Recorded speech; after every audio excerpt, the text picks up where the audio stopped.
Hello, awesome people. I hope you all having an awesome day. As you've probably seen from the title, we'll be talking about World Bipolar Day. So I'm gonna add sound effects. Yay! So, trigger warnings.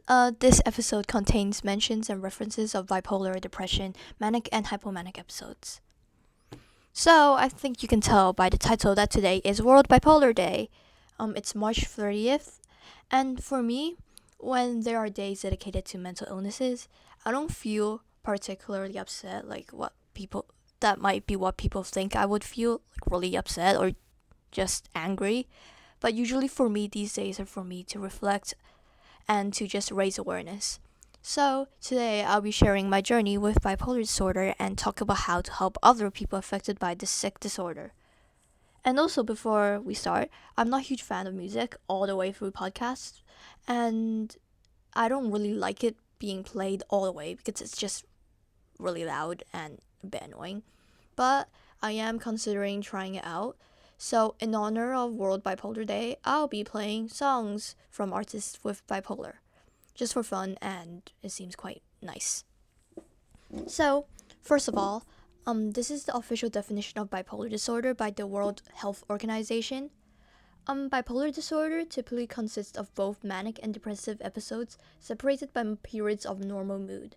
Manic episodes involve elevated or irritable mood, overactivity, rapid speech, inflated self-esteem, and a decreased need for sleep. People who have manic attacks but do not experience depressive episodes are also classified as having bipolar disorder. That is a pretty neat description, but that is just like the surface of what people with bipolar disorder are facing. It is accurate in a sort of like medical and scientific sense, but it is a valid description of bipolar. But if you think this is all it is, then you're just plain wrong. It's like saying dogs are living things and that's all they are. But they are so much more. They're not just living things. They're really cute, they're always hungry, and they love treats, and they're really loyal. There's so much more to bipolar, and it's very obvious for the people that are facing it. But it's really important to remember that it's always different for everyone. Okay, so there are two main types of bipolar, and there are also other ones, but these are the ones I'll focus on today. So it's just classified as bipolar 1 and 2. There's a few others, but you can find like research about them. Like you can search it up yourself. So bipolar 1 and bipolar 2, they're both types of bipolar disorders, and 2 is not a milder one of 1. It's just completely different. It's just different as in the way people deal with their illness and the symptoms they are facing. So 1 is when you've had at least one manic episode that may have came before hypomanic or major depressive episodes. Bipolar 2 is when you've had at least one major depressive episode and at least one hypomanic episode, but you've never had a manic episode. So I'm type 2, and as usual, I'm going to talk about my personal experience relating to this topic, which is bipolar disorder. I was diagnosed a while officially by my psychiatrist, I think, but I'm not quite sure because everything was like really messy. I was admitted into the hospital for a family-related abuse case, which I won't talk about now.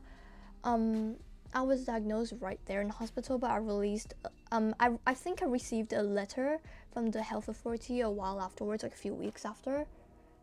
So, in my opinion, bipolar is a lot more than what people think it is. It's not just being manic and depressed. For me, I've had periods of like hypomania, but it does hurt a bit. Like it makes me think of like really weird stuff and really bad decisions, but for me depression is a lot more difficult, and usually the results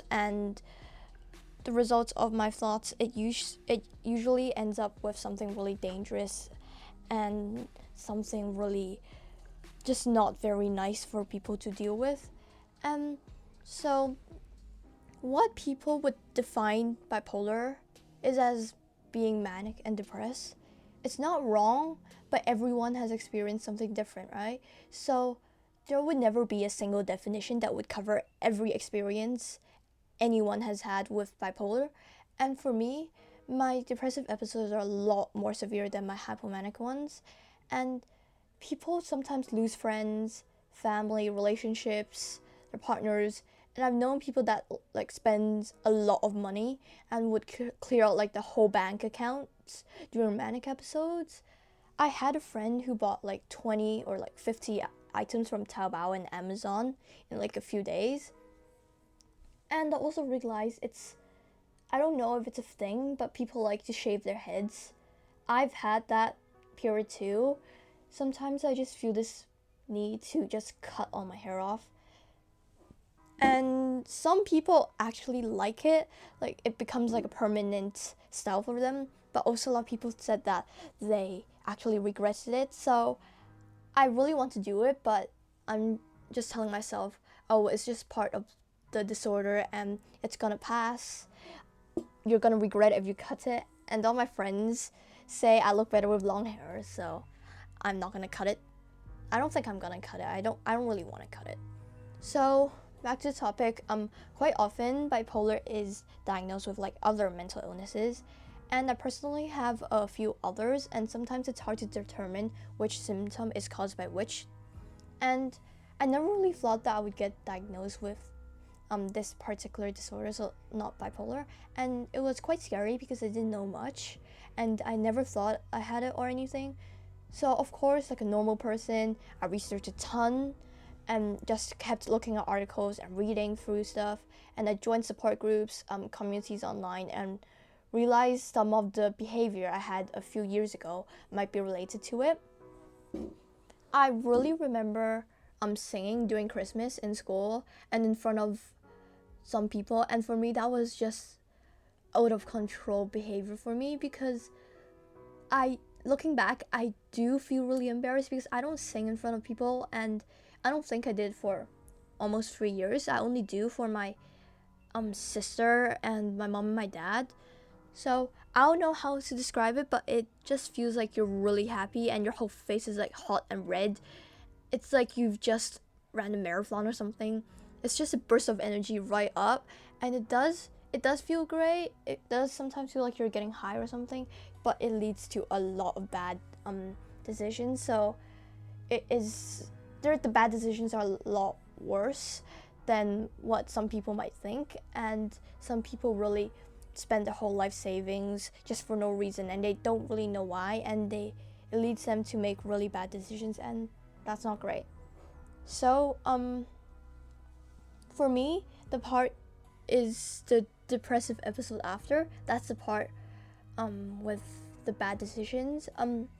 The difference between the both, the depressive episode and the manic, it's so big and just happens so quickly. So I remember like trying to cry, right? And like trying to cry right after singing. And to this day, I had no idea why I tried to cry. I guess I just felt like really empty, or like really weird. It just feels like there's a hole in my chest and I want to let all out, but no tears would come out, and everything just hurt, and everything was so stored up inside, and I felt really sick, but nothing would happen. It's like trying to throw up when you're like car sick but not being able to throw up. And to this day, I feel like on that day I was another person, and that was not me, because Christmas is like my favorite holiday and my favorite day of the year. I wait all year long for that 24 hours, and the way I just acted was just so weird, and I was so disappointed and angry at myself for ruining my favorite day for myself. So to this day, I still can't cry. Like, I do cry sometimes, but in my family, sometimes crying, it's seen as like a weakness, so I sometimes get yelled at for crying and punished for crying, and so I try not to, but sometimes I really want to. Like when I'm at home by myself or in my room, it's fine to cry, but just nothing would come out, and that's quite disappointing. So the Christmas thing, The weird part is that I was on like antidepressants, so SSRIs, and I've been debating if it was the meds or if it was a disorder that caused like the crying and then the singing and then the crying. Um, I did feel quite happy and weirdly upbeat for a few weeks prior to the Christmas event that year, but I'm still not quite sure. So this is why it's so hard to deal with bipolar, because I would consider myself quite a lucky person, as this disorder probably has affected a lot more people in harsher ways than it had for me. And for that, I am very, very, very grateful.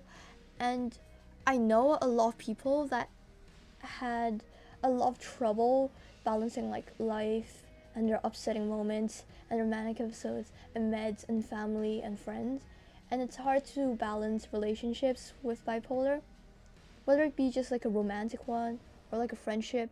And I've also heard that like sexual ones are also really hard to adjust to. Like some people with really high sexual activity that might suddenly get really low if they're in a depressive episode, and some might just rise up. Like it's just out of control, the levels and sexual activity, and some people are just louder, and some just spend a lot of money. So there's also usually a lot of like self-doubt and like low self-esteem and lacking energy and all that. It's also very, very common to feel really scared and like helpless.